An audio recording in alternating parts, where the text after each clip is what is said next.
സങ്കീർത്തനങ്ങൾ 89 അധ്യായം. ദാവീദിനോട് ചെയ്ത ഉടമ്പടി അനുസ്മരിക്കണമേ. കർത്താവേ, ഞാൻ എന്നും അങ്ങയുടെ കാരുണ്യം പ്രകീർത്തിക്കും. എൻ്റെ അധരങ്ങൾ തലമുറകളോട് അങ്ങയുടെ വിശ്വസ്തത പ്രഘോഷിക്കും. എന്തെന്നാൽ അങ്ങയുടെ കൃപ എന്നേക്കും നിലനിൽക്കുന്നു. അങ്ങയുടെ വിശ്വസ്തത ആകാശം പോലെ സുസ്ഥിരമാണ്. അവിടുന്ന് അരുളി ചെയ്തു, എൻ്റെ തിരഞ്ഞെടുക്കപ്പെട്ടവനുമായി ഞാൻ ഒരു ഉടമ്പടിയുണ്ടാക്കി. എൻ്റെ ദാസനായ ദാവീദിനോട് ഞാൻ ശപഥം ചെയ്തു, നിന്റെ സന്തതിയെ എന്നേക്കുമായി ഞാൻ ഉറപ്പിക്കും. നിന്റെ സിംഹാസനം തലമുറകളോളം ഞാൻ നിലനിർത്തും. കർത്താവേ, ആകാശം അങ്ങയുടെ അത്ഭുതങ്ങളെ സ്തുതിക്കട്ടെ. നീതിമാന്മാരുടെ സമൂഹത്തിൽ അങ്ങയുടെ വിശ്വസ്തത പ്രകീർത്തിക്കപ്പെടട്ടെ. കർത്താവിന് സമനായി സ്വർഗത്തിൽ ആരുണ്ട്? കർത്താവിനോട് സദൃശനായി സ്വർഗവാസികളിൽ ആരുണ്ട്? വിശുദ്ധരുടെ സമൂഹം അവിടത്തെ ഭയപ്പെടുന്നു. ചുറ്റും നിൽക്കുന്നവരെക്കാൾ അവിടുന്ന് ഉന്നതനും ഭീതിതനുമാണ്. സൈന്യങ്ങളുടെ ദൈവമായ കർത്താവേ, വിശ്വസ്തത ധരിച്ചിരിക്കുന്ന അങ്ങയെപ്പോലെ ബലവാനായി ആരുണ്ട്? അങ്ങ് ഇളകിമറിയുന്ന കടലിനെ ഭരിക്കുന്നു. തിരമാലകൾ ഉയരുമ്പോൾ അങ്ങ് അവയെ ശാന്തമാക്കുന്നു. അങ്ങ് റാഹാബിനെ ശവശരീരമെന്ന പോലെ തകർത്തു. കരുത്തുറ്റ കരം കൊണ്ട് അങ്ങ് ശത്രുക്കളെ ചിതറിച്ചു. ആകാശം അങ്ങയുടേതാണ്, ഭൂമിയും അങ്ങയുടേതു തന്നെ. ലോകവും അതിലുള്ള സകലതും അങ്ങാണ് സ്ഥാപിച്ചത്. ദക്ഷിണോത്തര ദിക്കുകളെ അങ്ങ് സൃഷ്ടിച്ചു. താബോറും ഹെർമോനും അങ്ങയുടെ നാമത്തെ ആഹ്ലാദത്തോടെ പുകഴ്ത്തുന്നു. അങ്ങയുടെ ഭുജം ശക്തിയുള്ളതാണ്, അങ്ങയുടെ കരം കരുത്തുറ്റതാണ്. അങ്ങ് വലത്തുകൈ ഉയർത്തിയിരിക്കുന്നു. നീതിയിലും ന്യായത്തിലും അങ്ങ് സിംഹാസനം ഉറപ്പിച്ചിരിക്കുന്നു. കാരുണ്യവും വിശ്വസ്തതയും അങ്ങയുടെ മുൻപേ നീങ്ങുന്നു. ഉത്സവഘോഷത്താൽ അങ്ങയെ സ്തുതിക്കുന്നവർ ഭാഗ്യവാന്മാർ. കർത്താവേ, അവർ അങ്ങയുടെ മുഖത്തിൻ്റെ പ്രകാശത്തിൽ നടക്കുന്നു. അവർ നിത്യം അങ്ങയുടെ നാമത്തിൽ ആനന്ദിക്കുന്നു. അങ്ങയുടെ നീതിയെ പുകഴ്ത്തുന്നു. അങ്ങാണ് അവരുടെ ശക്തിയും മഹത്വവും. അങ്ങയുടെ പ്രസാദം കൊണ്ടാണ് ഞങ്ങളുടെ കൊമ്പ് ഉയർന്നു നിൽക്കുന്നത്. കർത്താവാണ് ഞങ്ങളുടെ പരിച. ഇസ്രായേലിൻ്റെ പരിശുദ്ധനാണ് ഞങ്ങളുടെ രാജാവ്. പണ്ട് ഒരു ദർശനത്തിൽ അവിടുന്ന് തൻ്റെ വിശ്വസ്തനോട് അരുളി ചെയ്തു, ശക്തനായ ഒരുവനെ ഞാൻ കിരീടമണിയിച്ചു. ഒരുവനെ ഞാൻ ജനത്തിൽ നിന്ന് തിരഞ്ഞെടുത്ത് ഉയർത്തി. ഞാൻ എൻ്റെ ദാസനായ ദാവീദിനെ കണ്ടെത്തി. വിശുദ്ധ തൈലം കൊണ്ട് ഞാൻ അവനെ അഭിഷേകം ചെയ്തു. എൻ്റെ കൈ എന്നും അവനോടൊത്തുണ്ടായിരിക്കും. എൻ്റെ ഭുജം അവന് ശക്തി നൽകും. ശത്രു അവനെ തോൽപ്പിക്കുകയില്ല.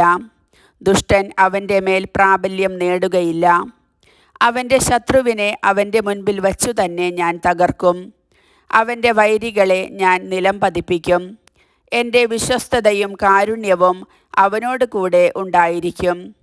എൻ്റെ നാമത്തിൽ അവൻ ശിരസ്സുയർത്തി നിൽക്കും.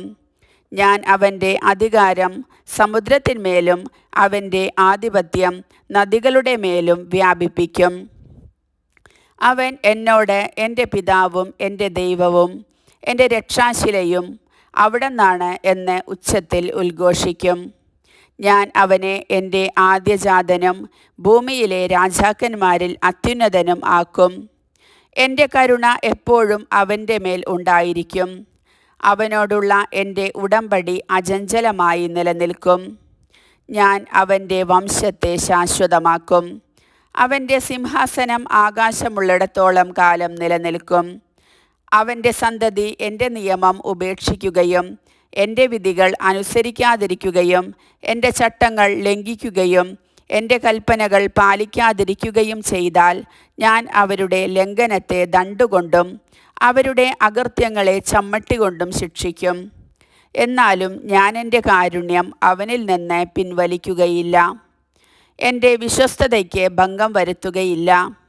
ഞാൻ എൻ്റെ ഉടമ്പടി ലംഘിക്കുകയില്ല. ഞാൻ ഉച്ചരിച്ച വാക്കിന് വ്യത്യാസം വരുത്തുകയില്ല. ഞാൻ എന്നേക്കുമായി എൻ്റെ പരിശുദ്ധിയെക്കൊണ്ട് ശപഥം ചെയ്തു.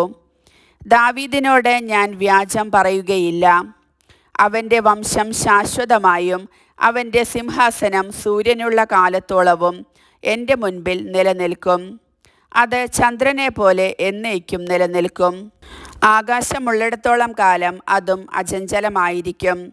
എന്നാൽ അങ്ങ് അവനെ പരിത്യജിച്ചു കളഞ്ഞു. അങ്ങയുടെ അഭിഷിക്തൻ്റെ നേരെ അങ്ങ് ക്രുദ്ധനായിരിക്കുന്നു. അങ്ങയുടെ ദാസനോട് ചെയ്ത ഉടമ്പടി അങ്ങ് ഉപേക്ഷിച്ചു കളഞ്ഞു. അവിടുന്ന് അവൻ്റെ കിരീടത്തെ നിലത്തെറിഞ്ഞ് മലിനമാക്കി. അവിടുന്ന് അവൻ്റെ മതിലുകൾ തകർത്തു. അവൻ്റെ ദുർഗങ്ങൾ ഇടിച്ചു നിരത്തി. വഴിപോക്കർ അവനെ കൊള്ളയടിക്കുന്നു. അവൻ അയൽക്കാർക്ക് പരിഹാസപാത്രമായി. അങ്ങ് അവൻ്റെ വൈരികളുടെ വലത്തുകൈ ഉയർത്തി. അവൻ്റെ സകല ശത്രുക്കളെയും സന്തോഷിപ്പിച്ചു. അവൻ്റെ വാളിൻ്റെ വായ്ത്തല മടക്കി. യുദ്ധത്തിൽ ചെറുത്തു നിൽക്കാൻ അവന് കഴിവില്ലാതാക്കി. അവിടുന്ന് അവൻ്റെ കയ്യിൽ നിന്ന് ചെങ്കോൽ എടുത്തുമാറ്റി. അവൻ്റെ സിംഹാസനത്തെ മണ്ണിൽ മറിച്ചിട്ടു. അവൻ്റെ യൗവനത്തിൻ്റെ നാളുകൾ അവിടുന്ന് വെട്ടിച്ചുരുക്കി. അവിടുന്ന് അവനെ അപമാനം കൊണ്ട് പൊതിഞ്ഞു. കർത്താവേ, ഇത് എത്ര നാളത്തേക്ക്? അങ്ങ് എന്നേക്കും മറഞ്ഞിരിക്കുമോ? അങ്ങയുടെ ക്രോധം എത്ര കാലം അഗ്നി പോലെ ജ്വലിക്കും? കർത്താവേ, എത്ര ഹ്രസ്വമാണ് ആയുസ്സെന്നും എത്ര വ്യർത്ഥമാണ് അങ്ങ് സൃഷ്ടിച്ച മർത്യജീവിതമെന്നും ഓർക്കണമേ. മരണം കാണാതെ ജീവിക്കാൻ കഴിയുന്ന മനുഷ്യനുണ്ടോ? ജീവനെ പാതാളത്തിൻ്റെ പിടിയിൽ നിന്ന് വിടുവിക്കാൻ ആർക്കു കഴിയും? കർത്താവേ, അങ്ങയുടെ പൂർവ്വസ്നേഹം എവിടെ? വിശ്വസ്തനായ അങ്ങ് ദാവീദിനോട് ചെയ്ത ശപഥം എവിടെ? കർത്താവേ, അങ്ങയുടെ ദാസൻ എത്ര നിന്ദിക്കപ്പെടുന്നെന്ന് ഓർക്കണമേ. ജനതകളുടെ പരിഹാസശരം ഞാൻ നെഞ്ചിൽ ഏൽക്കുന്നു. കർത്താവേ, അങ്ങയുടെ ശത്രുക്കൾ അവനെ നിന്ദിക്കുന്നു. അങ്ങയുടെ അഭിഷിക്തൻ്റെ പിൻഗാമികളെ അവർ പരിഹസിക്കുന്നു. കർത്താവ് എന്നേക്കും വാഴ്ത്തപ്പെടട്ടെ. ആമേൻ, ആമേൻ. കർത്താവിൻ്റെ വചനം.